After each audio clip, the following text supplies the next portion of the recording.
At dahil nga po ang sabi ni nanay ay lumaban ako, lalaban ako. Kung paputian lang ang labanan, hindi ko uurungan yan.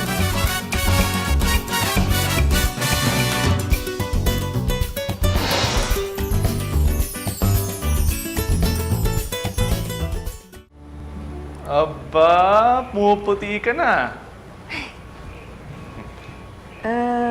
Baka dahil lang sa aircon. Alam mo, mas bagay sa'yo yung hindi maputi. Nako, Jonel. Alam ko ang iniisip mo sa kulay ko. Alam mo kung ako sa'yo magbago ka na kasi malapit na yung birthday mo. Yun na nga eh, malapit na ang birthday ko pero wala ka pang gift sa akin. Eh, ito na lang. Eh di, ikaw na rin yung date ko sa party. Date? Oh. Ako? Baliw ka ba? Bakit? Eh, mag-best friends naman tayo. Yan ang masama doon.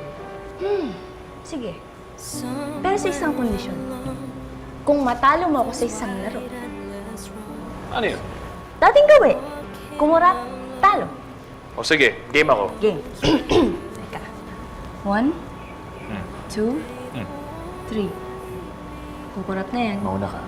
Kukurap na yan. Mauna ka. Kukurap na yan. Ako? Kukurap Talaga? na yan. Kukurap na yan. Kukurap na yan. Kukurap. Chasing the light. Two so lonely people wishing on the same bright star. Holding on and never giving up. Good evening, everyone. Thank you for coming tonight to my only son's birthday party. At hindi lang yan ang rason kung bakit tayo magsa-celebrate ngayong gabing ito. Gusto ko ring ipakilala sa inyo ang aking business partner na si Nieves dahil meron kaming sinimulang business na ima-manage ng walang iba kundi ang aking anak na si Janelle at ang kanyang bagong girlfriend na si Ana. Chasing the light. Two so lonely people wishing on the same bright star. Tisay, wait! Tisay! Tisay! Ano ba problema mo? Problema ko? Mahal kita. Tisay naman. Bakit hindi mo sinabi sa akin kaagad?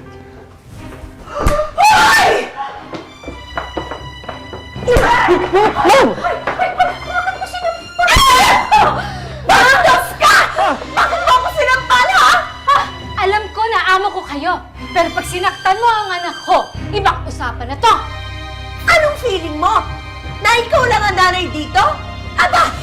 Ako nanay din. At ayoko rin na sasaktan yung anak ko! Ah, bakit? Kailan ka naging nanay sa anak ko? Tama na po! Tama na! Sorry po kung nasampal ko si Jonel. Aba, anak! Bakit ka naging na sorry dyan? Ayan, yan si Jonel ang may kasalanan ng lahat. Siya ang may kasalanan, di ba? Pinaaasa niya ang anak ko. Anong tingin mo sa anak ko? Easy girls? Yaya, oh. Pasensya na. Jonel, ganyan ba kita pinalaki? Walang respeto? Insensitive? Ay nako! Huwag mo nga pagsabihin yung anak ko! Kundi ako ay! Oo. Lalayas kami dito sa mansions na ito!